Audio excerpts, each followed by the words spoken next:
ఓం నమో వెంకటేశాయ. ఈరోజు ఉదయం శని కుంభరాశిలోకి ప్రవేశించడం జరిగింది. 2019 డిసెంబర్ 26వ తేదీ నాడు షష్ఠ గ్రహ కూటమి అనేటువంటి ఒక కూటమి ఏర్పడింది. ఆ కూటమి వల్ల మనకు కరోనా అనేటువంటిది చాలా తీవ్రంగా బాధించింది. సో దాని తర్వాత మనం 3 సంవత్సరాల పాటు విపరీతంగా కష్ట నష్టాలను ప్రపంచమంతా ఎదుర్కొంది. సో అలాంటి స్థితి నుండి ఈరోజు శని మళ్ళీ కుంభరాశి ప్రవేశం అనేటువంటిది జరిగింది. సో మరి కుంభరాశి ప్రవేశానికి సంబంధించి శని మార్పు వల్ల, అలాగే రేపు ఏప్రిల్ 23వ తేదీ నాడు గురువు మారుతా ఉన్నాడు. గురువు మేషరాశిలోకి ప్రవేశిస్తూ ఉన్నాడు.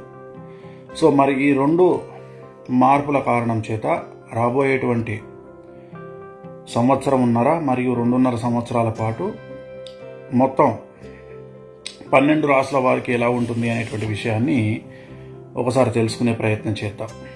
సో కన్యారాశి జాతకాన్ని కనుక తీసుకున్నట్లయితే ఉత్తర 2, 3, 4 పాదాలు, హస్త 1, 2, 3, 4 పాదాలు, చిత్త 1, 2 పాదాలు.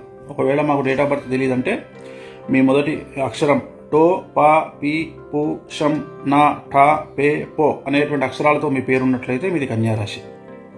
కన్యారాశి వారి జాతకాన్ని కనుక గమనించినట్లయితే చాలా చాలా చాలా చాలా చాలా అనుకూలంగా ఉండబోతా ఉంది.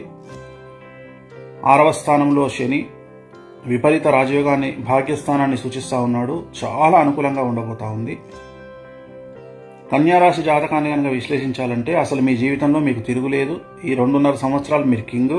ఒకే ఒక్క సమస్య, మీ జీవితంలో ఏదైనా ఒక పెను సంచలనం జరిగేటువంటి అవకాశం ఉంది. అది మీ కుటుంబంలో అవ్వచ్చు, మీ వ్యక్తిగతమైన జీవితంలో అవ్వచ్చు, మీ సమాజంలో అవ్వచ్చు. ఏదైనా సరే కన్యారాశి జాతకులకు జీవితంలో పెను సంచలనం అనేటువంటిది కనిపిస్తూ ఉంది. గుర్తుంచుకోండి, పెను సంచలనం. ఈ ఒక్కటే సమస్య.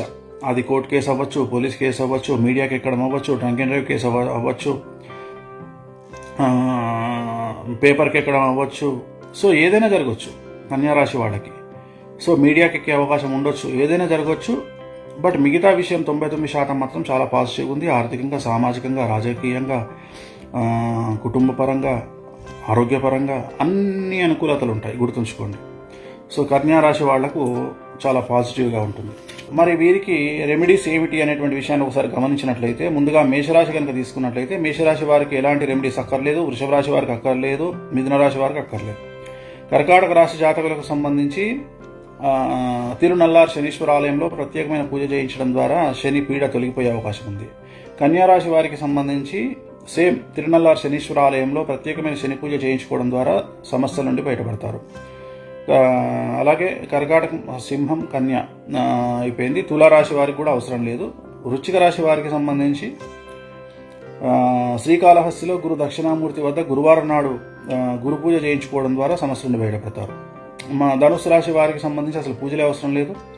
అలాగే మకర రాశి వారికి సంబంధించి గురు దక్షిణామూర్తి వద్ద సేమ్ చెప్పినట్టుగానే శ్రీకాళహస్తిలో గురు దక్షిణామూర్తి వద్ద పూజ చేయించడం ద్వారా సమస్యల నుండి బయటపడతారు.